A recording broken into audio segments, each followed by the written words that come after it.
Saludos en este estudio a través de la Biblia. Hoy estaremos abarcando el libro de Romanos en esta serie llamada A través de la Biblia. Hace 2 años atrás habíamos hecho el desafío de hacer cada libro del Antiguo Testamento y lo logramos. Ahora, en este año 2020, vamos a estar continuando con lo que va a ser esta segunda parte del estudio de A través de la Biblia, pero ahora en el Nuevo Testamento. Y vamos a comenzar con el libro de Romanos. Entonces, cuando uno ve el libro de Romanos, a mí me gusta observarlo o presentarlo dividiéndolo en 4 partes. La primera parte es entregar el marco histórico en el cual se está presentando Pablo en esta congregación que estaba en el corazón, en la capital del Imperio Romano, en Roma mismo. Y luego el libro va a avanzar en 3 partes. La primera parte sería capítulos 1 al 8, donde abarca el tema de doctrina y salvación. Luego va a avanzar del capítulo 9 al 11, donde estaremos viendo el tema de la nación de Israel, que fue lo que pasó históricamente con el judío. Y vamos a culminar con la tercera parte de este libro, que sería la cuarta parte de este estudio, en lo que sería las instrucciones para la iglesia. Y acá estamos viendo la parte práctica, viendo más allá de lo que es la parte doctrinal y además la parte de lo que está ocurriendo con Israel.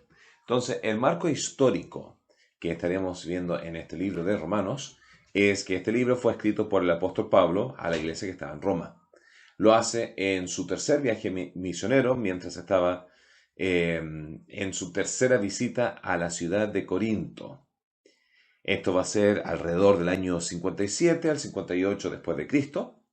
Y Pablo estaría muriendo unos 6 años después, en el año 64. Como punto de referencia, entonces, serían unos 27 años después de la resurrección, que si lo ponemos en un ámbito contextualizado para nosotros, estando en el año 2020, sería pensando cerca del año 1993 y acá estaríamos 27 años después, continuando la obra, continuando el mensaje, predicando la palabra, y eso es lo que estaba haciendo Pablo. Y esto sería 6 años antes de lo que sería su muerte. Esta iglesia no fue fundada por Pablo. Incluso tampoco fue fundada por Pedro. No hay evidencia bíblica que conecte a Pedro en ningún marco posible en Roma. No estoy diciendo que históricamente es imposible, ya que hay muchos que toman esa tradición como una tradición válida, pero dentro de lo que es la evidencia dentro de la Biblia no se encuentra. El origen de la iglesia se puede ver antes de la expulsión de los judíos por el emperador Claudio, que estaría entre el año 41 o el 49, dependiendo de los diferentes relatos históricos. La razón especulativa de por qué era porque los judíos estaban peleando con otros judíos con respecto a Cristo. Y en toda esta pelea que estaba ocurriendo entre los judíos, aquí se ve la expulsión de los judíos haciendo estos disturbios en Roma, a causa del cristianismo, a causa de la postura que tenían algunos judíos contra otros, y de ahí sale Aquila y Priscila, ¿ya? Que se habían convertido en Roma y se presentan a Pablo. Luego, en esta carta escrita a los romanos, Pablo le va a estar escribiendo a ellos, primero en la lista de personas que se saluda en Romanos 16, ya se va a mencionar primero a Phoebe, después va a ir con respecto a Aquila y Priscila, o Priscila y Aquila, y después va a estar continuando con el resto de unos 30 y tantos nombres que se va a estar mencionando. El impacto de esta carta se ve a nivel teológico y doctrinal, donde el punto predominante es el entendimiento de la salvación. Este es el punto central. Incluso yo diría, ¿ya? Yo diría, si alguien quiere saber de manera sistemática acerca de la salvación, Pablo lo defina de la mejor manera entre estos capítulos del 1 al 8. Entonces, la doctrina de la salvación, capítulo 1 al 8, libro de Romanos. La doctrina de la salvación en esta en esta área se podría dividir en tres partes: lo que es la presalvación, el acto de salvación y la parte post-salvación, ya la parte antes, durante y después. La parte antes de salvación se va a estar abarcando en capítulos 1 hasta el 3 y medio. La parte de salvación en sí se va a estar abarcando desde el 3 y medio hasta el capítulo 4. Y finalmente va a decir, ahora que eres salvo, observaciones con respecto a tres áreas principales del capítulo 5 al 8. Entonces, en la presalvación, capítulo 1 al 3 y medio. En capítulo 1, ya, aquí habla del mundo colectivamente y su estado como perdido. Habla de que están sin excusa de buscar a Dios porque la creación en sí es la evidencia de que hay un creador. Y aquí vamos a ver que la sociedad, el mundo, la cultura, va a estar rechazando lo que es Dios, lo que es la iglesia, lo que es el cristianismo, lo que es la revelación divina, por razones que se van a mencionar acá y se va a manifestar de manera histórica, social y personal. Además, aquí dando a entender el concepto en este segmento, natural, o mejor dicho, antinatural, de lo que es la homosexualidad, lo cual ha sido un tema bastante relevante en discusiones en el ámbito en la parte académica, ya en la parte de los jardines y los colegios, y realmente ya no es un tema de cuando alguien grande puede elegir, sino el día de hoy se está tratando de forzar esta ideología en los pequeños antes de que ellos puedan tener la noción intelectual, conceptual, de comprender realmente el peso, la magnitud, la importancia, la significancia de lo que es la parte de la sexualidad. Ahí se está tratando de promover una agenda bastante grotesco, bastante dañino. Ahora, diciendo todo eso, ya en capítulo 1 Romanos se va a estar mencionando ese concepto antinatural. ¿Ya? Tal vez sea ahora una fase, tal vez sea algo que va a traer gran cambio. ¿Ya? Pero realmente acá en Romanos 1 abarca ese tema bastante fuerte. Romanos 1 nos explica por qué y cómo ocurre. Si 20 años atrás, en Chile por lo menos, alguien se hubiera identificado como trans o homosexual, hubiera sido objeto de gran bullying. Desde que llegó el Internet y la comunicación ha crecido y la gente ha desarrollado su identidad en el marco social de lo que es los medios sociales y comunicaciones, Facebook, etcétera, Instagram, se ha empezado a crear o ver realmente una revolución sexual en este tema, ¿ya? Donde antes era socialmente inaceptable y cuando uno ve la parte biológica va contra todo ámbito de naturaleza, y la pregunta acá es, ¿qué es lo que está pasando? Y acá dice, cuando uno deja de buscar, honrar y priorizar la moral de Dios, la sociedad pierde la noción de ética y moral. Esto ocurrió con los romanos, esto ocurrió con los griegos, eso está ocurriendo ahora en el mundo occidental, donde el movimiento católico y el movimiento protestante están decayendo lentamente y la moral del hombre ya pierde ese compás correspondiente. En ese contexto, Dios lo dice en capítulo 1, Dios los ha entregado a, versículo 24, a la inmundicia, versículo 26, a pasiones vergonzosas y versículo 28, a una mente reprobada. Esa es la condición de un mundo perdido que se aleja de Dios, que no quiere buscar a Dios, realmente se empieza a desfrenar porque no hay realmente un marco en el cual ellos pueden determinar moral. Porque si no hay Dios, si no hay una gente que entrega moral, ¿quién determina moral? Y ahí ya entramos en temas filosóficos bastante fuertes, donde la respuesta sincera y honesta es que no se puede tener moral ni ética, realmente el estándar de bien o mal, sin la presencia de Dios. Ahora, capítulo 2 avanza. Entonces, ese está hablando acerca del perdido, del gentil perdido. Pero capítulo 2 luego avanza a hablar acerca de los religiosos. Y acá ahora entra con los judíos. Los judíos eran muy piadosos en Roma. observaban las tradiciones y costumbres, ceremonias, y un estándar moral mayor que la de los romanos, que en ese tiempo ya estaban entregados al placer, al pecado, a la idolatría y a una vida desordenada sin Dios. Pero Pablo los establece a los judíos religiosos, piadosos en ese tiempo, también como culpables. Mira lo que dice en Romanos 2:3, dice así: ¿y piensas esto, oh hombre, tú que juzgas a los que tal hacen y haces lo mismo, que tú escaparás del juicio de Dios? El problema con los religiosos es que, consintiendo con Dios que el pecado es malo, ¿ya? El consentir con Dios de decir que el pecado es malo no lo resuelva, o no resuelve, mejor dicho. Aquí vemos el daño que ocurre cuando existe esta cosa llamada hipocresía. Estos quedaban fuera de la vida eterna porque el estándar de entrar no es ser mejor que el resto, sino es absoluta pureza y perfección. Lo que Pablo está logrando es remover la aseguranza que el judío religioso tenía en su propia autojusticia. Y eso nos empuja al capítulo 3.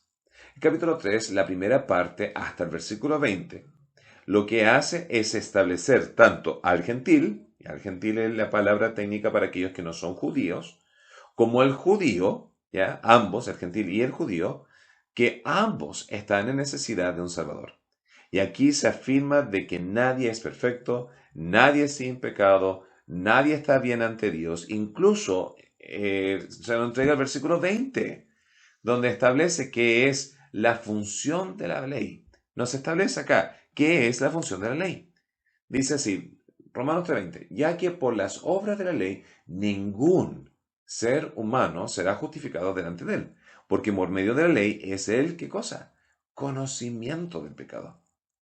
Ley no es para salvar o justificar, sino es para manifestar nuestra condición de pecado. Es como preguntar si manejar 200 kilómetros por hora en un pasaje, si eso es correcto o incorrecto, si es bueno o si es moralmente malo. Todos podrían deducir, ya estoy generalizando acá, tal vez alguien no lo piense, pero la gran mayoría podría deducir que no es una buena idea, ya no es bueno por el nivel del peligro que genera para uno y también para el resto. Pero no es ilegal hasta tener una ley que lo determine. No es ilegal hasta que haya un letrero que diga velocidad máxima 20 o 30. Se debe informar la ley para saber qué es el parámetro. Así es el propósito de las leyes del Antiguo Testamento. Las leyes del Antiguo Testamento estaban dando el parámetro, es decir, esta es la limitación y los que pasan son culpables. Entonces, la primera parte, la presalvación, es Pablo está haciendo que todos queden culpables ante la ley. Pero luego capítulo 3:30, desde el versículo 21 en adelante, y también entrando en el capítulo 4, se nos va a estar dando lo que es la definición o el concepto de lo que es salvación. Aquí tenemos específicamente desde el versículo 21 al 28 la explicación de lo que es la gracia.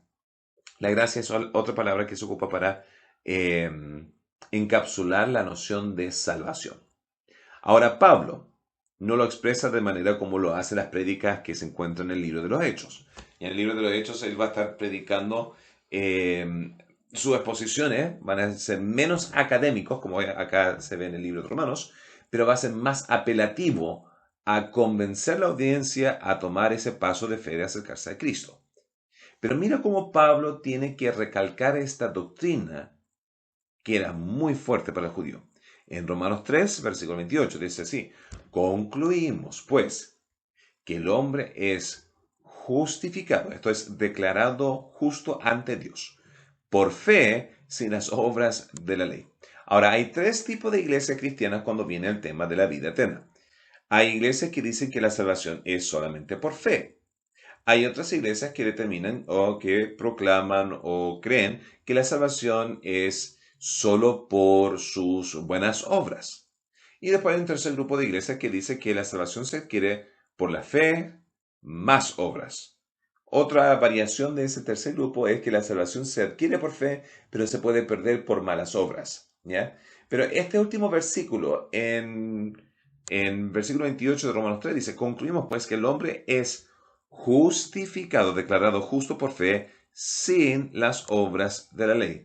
No es por las obras de la ley, no es por fe, más obras de la ley, es absolutamente 100% a través de la fe. Ahora, ¿quiénes caen en estas categorías? Bueno, hay diversas iglesias que ni siquiera voy a tomarme el tiempo para entrar. Pero bautistas creen que una vez salvo, siempre salvo. Ahora, bautistas creen que si uno deja la fe y muere en un estado sin arrepentimiento, alejado de Dios, que tal vez lo más probable es que su fe original no era uno genuino. Y por ende, puede que no vaya al cielo, sino vaya al infierno. Pero ya ese sería un caso en específico. Pero el comienzo de la entrada de lo que es este nacimiento espiritual es por fe. Capítulo 4. Ahora Pablo va a defender la noción de que la salvación es sin las obras de la ley. Y lo va a hacer yendo a la raíz de todo el concepto de la Biblia. La raíz de todo el concepto de la Biblia va regresando a un individuo que es Abraham. Y Abraham, ¿ya?, al cual se le dio la promesa de bendecir toda la humanidad y crear una gran nación, Abraham fue contado justo, y el texto acá en Pablo está haciendo referencia a Génesis, dice que fue declarado justo por su fe, y esto era antes de tener alguna obra de la ley. Los argumentos que va a estar ocupando, la primera argumentación es que la justicia, ¿ya?, se logró sin perfección. Acá va a estar haciendo referencia a los Salmos, en versículos 6 al 8. Acá, pero va a hacer referencia al libro de los Salmos y está diciendo, bienaventurado el que, cuyas transgresiones son perdonadas. Donde la justicia se logró sin tener que estar en el estado de perfección. Primer argumento, en el caso de David. El segundo argumento es que la justicia de Abraham se logró sin la presencia de la circuncisión. Y eso lo va a estar diciendo en versículo 9 al 12. Entonces, me declaro justo, aun cuando puedo tener pecado. Bienaventurado el hombre cuyas transgresiones son perdonadas. Y ahí está haciendo referencia a David. Después, Abraham no había sido circuncidado, pero ya había sido declarado justo. Y el tercer argumento que hace Pablo de que la obra la salvación es por fe sin obras, es porque dice que su justicia, su justificación había sido hecho antes de la entrega de la ley que había sido por Moisés, más de 400 años después. Entonces, acá vemos lo que era la presalvación, todos perdidos, mi condición de estar perdido. Luego avanzamos con lo que es salvación, que es a través de la fe en Cristo Jesús, y no por las obras de la ley, y no por la circuncisión, y no por mi propio mérito, es 100% la obra de Dios. Ahora esto avanza al tercer segmento de lo que es salvación, en esta parte de Romanos 1 al 8, y en esta parte acá vemos lo que pasa después de ser salvo, ¿ya? ¿Qué ahora qué? ¿Qué es lo que logra la salvación? ¿O qué debo hacer ahora que soy salvo? Es lo que va a estar tratando de contestar. ¿O cuáles son algunas de inquietudes? ¿En qué tú debes ser salvo? Entonces, la primera cosa que se menciona en capítulo 5 es que la salvación está vinculado a la obra de reconciliación con Dios. O sea, ahora que soy salvo, acá se ve la obra de reconciliación con Dios, ¿ya? Esto lo vemos en la justificación. Paz con Dios. Ojo, muchos buscan la paz de Dios. Pero la paz de Dios es imposible si no tengo paz con Dios, ¿ya? Entonces, primero viene tener paz con Dios para tener la paz de Dios. Debo estar bien con Dios antes de poder tener esa tranquilidad interna. Mucha gente está viviendo vidas en búsqueda de esa paz interior, pero esa paz interior es la que solo Dios puede dar. Y no puedo tener la paz de Dios si no tengo primeramente paz de Dios, lo cual se logra en salvación. Entonces, capítulo 5 abarca ese tema. Luego, capítulo 6 habla acerca de la salvación y el pecado, ¿ya? ¿Y ahora qué? Ahora que soy salvo, ¿qué pasa con el pecado? Bueno, el versículo 1 aborda el problema que algunos podrían decir: si la salvación es sin mérito y no se pierde, entonces lancémonos al pecado. ¿Para qué? Para que abunde más la gracia. ¿Ya? Y ¿qué es lo que dice Pablo? ¿Ya? En versículo 1 dice: ¿qué pues diremos? ¿Perseveraremos en el pecado para que la gracia abunde? Y está haciendo esa pregunta retórica para decir: absolutamente no. No, no. Ahora que eres salvo, ¿para qué vas a regresar al pecado si te has rescatado de, el poder del pecado en tu vida? Acá dice que no reine el pecado en nosotros, que no volvamos al pecado, que no se señoríe sobre nosotros. Entonces Pablo está abordando ese tema del otro extremo. Entonces, un extremo, religiosamente hablando, dentro de la comunidad de cristianos, es algo llamado legalismo. Y cuando me refiero a legalismo, estoy hablando de legalismo teológico, no práctico. El legalismo práctico es el que se conoce que uno tiene que tener una cierta vestimenta y tiene que cantar ciertas canciones y su versión de Biblia tiene que ser de cierta manera y hacen reglas donde la Biblia no dice, pero en la parte práctica. Pero el legalismo teológico es la noción de añadir leyes para ser salvo. Ese es un extremo. El otro extremo se llama licencia. Y es el pensamiento de que ahora que soy salvo tengo la licencia de pecar todo lo que quiero porque ya Cristo pagó por todo. ¿Ya? Y Pablo está diciendo, no, eso es necio, eso es malo, eso es incorrecto, eso no debo hacer, eso va a traer destrucción, eso va a traer dolor, eso va a traer un sinfín de cosas. Entonces, acá Pablo está diciendo, no vayan al otro extremo de lo que es licencia. Capítulo 7, ya luego va a hablar acerca de salvación y la ley del Antiguo Testamento. Y aquí vemos la incompetencia que tuvo la ley. Ahora, en el caso de poder salvar, y no es por la culpa de la ley, ¿ya? No es que la ley es la incompetente, sino nosotros somos incompetentes porque nosotros somos culpables de no poder lograrlo. ¿Ya? Entonces, vemos el desvínculo legal con la ley. Ya no estoy en ese matrimonio con la ley porque la ley no me pudo salvar, la ley no me puede salvar. ¿Por qué? Porque yo soy pecador, entregado al pecado. Las cosas que no quiero hacer, esas hago, y las que sí quiero hacer, esas no hago. Ay, miserable de mí. Y toda esa noción, todo el contexto, toda la idea principal, nos está hablando de un estado de donde Pablo está perdiendo su salvación. Algunos creen eso. He escuchado a alguna gente creer eso. Sino acá está hablando acerca de que la ley fue incapaz de poder salvarme porque yo tengo el cuerpo carnal y cuando ya peco, no es el espíritu dentro de mí que quiere pecar, es mi carne, y hay miserable de mí que me va a poder salvar de este cuerpo de pecado. Y en esencia, este cuerpo no va a tener que ser transformados ya en la resurrección futura. Bueno, entonces capítulo 7 dice que ya no estamos bajo la ley. Mi último punto en capítulo 8, en este segmento de salvación, es la salvación y la seguridad del creyente. Y esto lo vemos en el siguiente diagrama, se podría decir. Primeramente empieza diciendo que ya no hay condenación para los que están en Cristo Jesús. Entonces estamos sin condenación. Y capítulo 8 va a hacer énfasis en lo que es la seguridad del creyente. Y luego va a empezar a dar una descripción del creyente, avanzado por lo que va a ser la experiencia de guía que va a tener el creyente a través del Espíritu Santo. Luego vamos a ver en capítulo 8 la providencia de Dios, este es su plan, y finalmente la protección de Dios. Y es aquí que comienza con versículo 1, no hay condenación. En versículo 21, porque los que aman a Dios todas las cosas le ayudan a bien. Y termina con, ¿quién nos separará del amor de Cristo? ¿Ya? Entonces, está culminando capítulo 8 con lo que es este principio de la seguridad del creyente, que no debo vivir en temor, que no debo vivir en terror de un día levantarme y hacer algo mal y perder mi salvación y estar constantemente en agonía.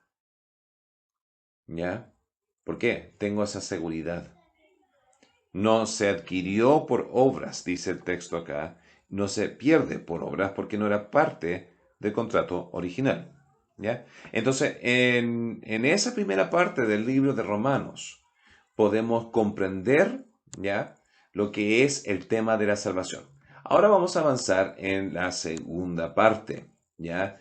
Am, Israel. ¿Qué pasó con Israel? ¿Ahora qué? ¿Ya? Israel va a ser el punto principal en capítulo 9 al 11. ¿Ya? Este segmento se va a ver en capítulo 9, el fracaso de Israel en la parte de su pasado. Capítulo 10, Israel a vista de la actualidad o como está en su presente. Y final capítulo 11, el futuro de Israel, lo que Dios tiene en mente para el día de mañana. Entonces, el pre-Israel. Ojo, este capítulo con Efesios capítulo 1 son los capítulos más fuertes para promover la idea del calvinismo o la teología reformada, ¿ya?, abarcando la palabra predestinación. En este mensaje no voy a tocar ni defender los 5 puntos ni atacar los 5 puntos, aunque mi postura personal no soy un calvinista, no soy un 5 puntos calvinista. Tampoco soy un arminiano, para aquellos que se manejan con estos términos. Soy bíblico. Me gusta sacarle de quicio a aquellos que les gusta definirse en términos externos. Pero vamos a concentrarnos sí, en lo que es el capítulo 9, los puntos principales. ¿Ya? Entonces la primera es si Dios ya tenía un pacto con Israel y Dios sabe tanto el pasado como el futuro, ¿cómo es posible que Israel fracasara en aceptar a Jesús como su Mesías? ¿Y es ese fracaso uno que lleva a la ignorancia de Dios? ¿Ya? La respuesta es, Dios sí sabía que Israel iba a fracasar, pero había un propósito en ese fracaso. Ya muchos saben que el producto de ese fracaso de Israel de no haber creído fue el traer la crucifixión. ¿Y qué valor tiene la crucifixión? Bueno, es el pináculo más importante de nuestra fe, que es la redención de toda la humanidad. ¿Ya? Y cuando me refiero a la redención es que Cristo pagó el precio para poder salvar a toda la humanidad, pero solamente los que aceptan esta redención son aquellos que van a llegar al cielo. Entonces, el fracaso era necesario. Además, el segundo punto que es necesario observar en el capítulo 9 de Romanos es diferenciar entre la dureza individual versus la dureza nacional. Si es que uno va a entender Romanos 9, tiene que hacer esa distinción sumamente pronto entre entender que aquí o se está hablando del individuo o acá se está hablando de una nación. Ahora, voy a dar un ejemplo. ¿Estás tú a favor del estallido social, sí o no? Hay diferentes personas que van a tener diferentes opiniones y diferentes perspectivas, ¿ya? Pero cuando uno habla acerca del estallido que ocurrió acá, el estallido social, ¿qué es la percepción del mundo? Chile tuvo un estallido social, ¿ya? Pero Chile no me representó a mí. Yo no fui a marchar, no me preguntaron, no.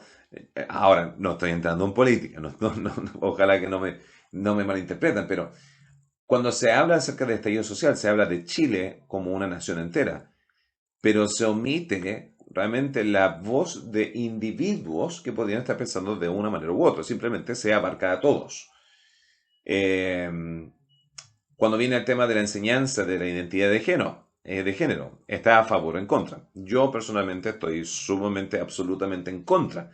Creo que va en contra absolutamente de lo que yo creo, de lo que yo quiero, y siendo chileno tengo el derecho de haber podido haber votado con respecto al tema, pero bueno, de nuevo no voy a entrar en política. Pero en este caso, ¿quién pasó estas leyes? Uno diría, bueno, Chile la pasó. El gobierno la pasó. Y de la misma manera, cuando viene a el rechazo y la dureza de lo que se menciona en Romanos 9, lo está dando. Ya podría dar muchos más argumentos y ejemplos del tema, pero se entiende. Se hace en relación a este concepto de la nación. ¿Y cómo sé que está hablando de la nación y no de cada individuo judío? Una razón es bien simple, porque Pedro, el gran apóstol Pedro, al cual se le dijo sobre esta piedra construiré mi iglesia, Cristo está hablando, ¿ya? Yo soy de la postura que no era Pedro en sí, sino era lo que él dijo, pero bueno, poniéndose de lado. ¿Qué era Pedro? Pedro era judío. La primera iglesia que se fundó, ¿quiénes de qué estaba hecho? De puros judíos. Los apóstoles, que eran judíos. Los primeros 5.000 que se adhirieron a la iglesia, que eran judíos. Pablo, que era judío. Entonces, habían individuos judíos que sí creyeron. Entonces, no todo israelita negó, pero como nación negaron. Mira, veamos versículos 31 y 32. Dice así: Mas Israel, que iba tras una ley de justicia, no la alcanzó. ¿Por qué? Porque iban tras ella no por fe, sino como por obras de la ley, pues tropezaron en la piedra de tropiezo. Entonces, acá está hablando directamente, en todo el contexto del capítulo 9, de la dureza y de la dureza. Y esta dureza es el producto porque ellos no quisieron ir por fe, sino quisieron adherirse, quedarse con este tema de las obras de la ley en su propia autojusticia. Ahora, ¿por qué endureció Dios a la nación de Israel? Bueno, el capítulo nos da a entender que es por la dureza de Israel que el Evangelio fue ofrecido a toda la humanidad. Porque así fue posible la cruz. Negaron incluso negaron a Cristo en su forma resucitada. ¿Ya? Resucitó a Cristo, ya estaba listo para poder gobernar, pero aún así negaron a Cristo. El endurecimiento tenía por función una benevolencia mundial. Entonces, la aplicación acá es la siguiente. A veces no hará sentido porque ocurren cosas malas.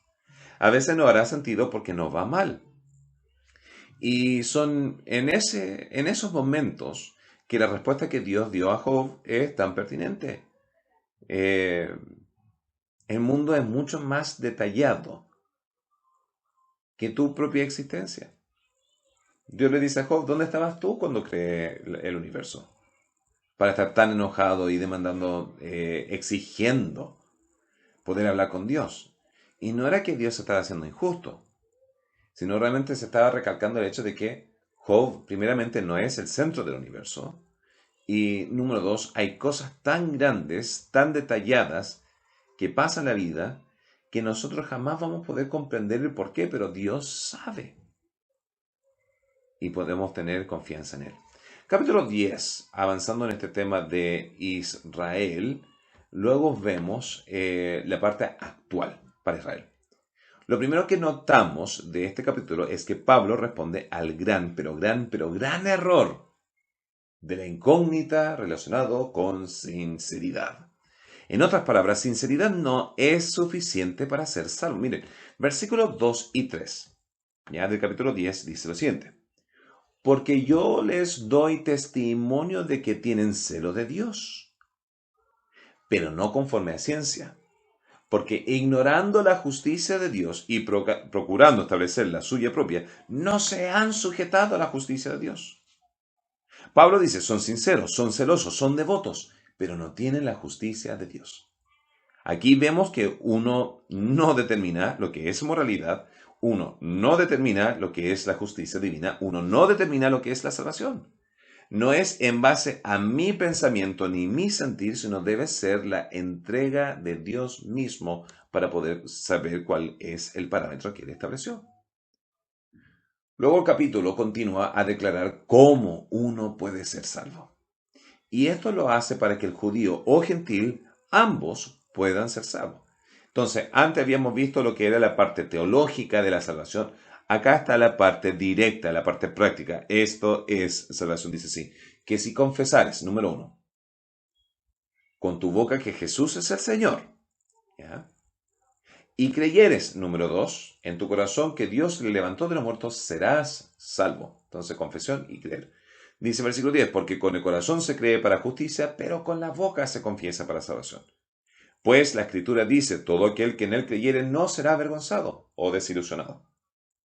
Porque no hay diferencia entre judío y griego, pues él mismo, que es Señor de todos, es rico para con todos los que le invocan. Y acá trae la gran conclusión de su declaración. Dice: porque todo aquel que invocar el nombre del Señor será salvo. Y cuando habla acerca de invocar, lo que está diciendo ahí en ese momento está diciendo todo aquel que llama para invitar. Una invocación es una invitación. El que invita el nombre del Señor será salvo. Ahora, comparemos. El judío está rechazando. No confiar en su propia aplicación de la ley de Dios para confiar en su propia autojusticia. ¿Ya? En otras palabras, el judío lo que está rechazando es, no quiere confiar en lo que Jesús hizo, sino quieren confiar en su propia autojusticia. Y eso es difícil de comprender. ¿Por qué? ¿Por qué ocurre esto? Siendo tan simple. Y la respuesta es por un tema de orgullo. La mayoría de las personas en el mundo occidental que termina yendo al infierno va no por ignorancia, sino por orgullo. Y no solo ocurre el tema de orgullo con la gente no religiosa. La gente religiosa es igual o peor de orgullosa. Pero en cada grupo que añade obras para salvación, lo hace invalidando este texto en Romanos 10.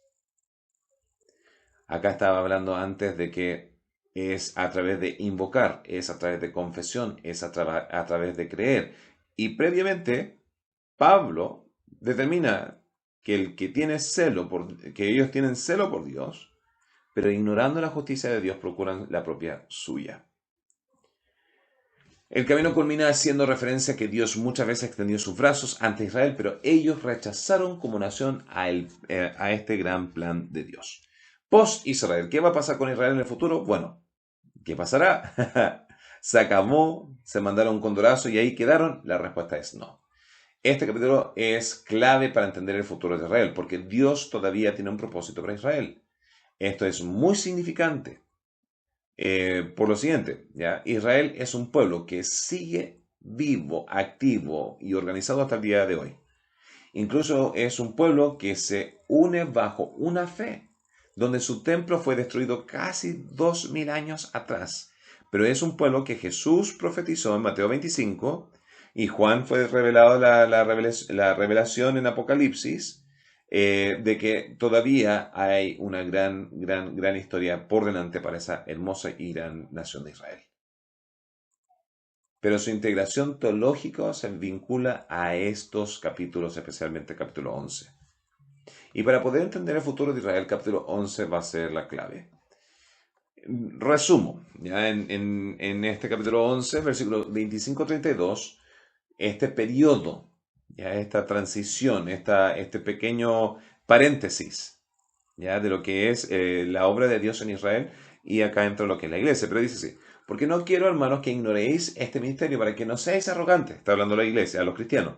En cuanto a vosotros mismos, que ha acontecido a Israel endurecimiento en parte, hasta que haya entrado, ¿qué cosa? La plenitud de los gentiles. Entonces Dios endureció la nación de Israel para que los gentiles pudiéramos entrar. Versículo 32 dice así: porque Dios sujetó a todos en desobediencia, para tener misericordia de todos. Dios, vemos que no es un Dios caprichoso que decide predestinar gente en infierno, si endurece gente al azar, por las puras, sino vemos aquí de que tiene un plan. El último segmento del libro de Romanos, ¿ya? Desde el versículo 12 hasta el 16, vamos a ver lo que son instrucciones para la iglesia. Vamos a ver lo que es la transformación, vamos a ver la ley para seguir y finalmente lo que es unión. Entonces, lo que es transformación.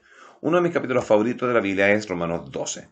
Y este se puede dividir en tres partes, ya sumamente práctica, donde habla acerca de una mente renovada versus la mente reprobada que vemos en capítulo 1. Esa mente renovada va a empujarme a una funcionalidad dentro del plan de Dios, y ahí vemos los 7 dones espirituales, ¿ya? Hicimos una serie en eso hace poco atrás, y finalmente se va a ver a través de la expresión de la transformación. Y esto es un amor genuino, el ser bueno con el resto, ser bueno con el enemigo, el de perdonar, etc. Entonces, la orden secuencial es: alimenta tu mente, que llega en esencia de lo que es tu alma, tu espíritu, tu corazón, toda esa parte. Aliméntate. Esa alimentación va a conllevar a una aplicación de ministerio, a un servicio, a un aporte, a una ayuda, a una expresión de ello. Y finalmente va a ser manifestado en todas las áreas de la vida, a través de amando a aquellos que nos aborrecen, ayudando, llorando con los que están llorando, riéndonos con los que nos ríen, y realmente ser agentes de la presencia de Dios.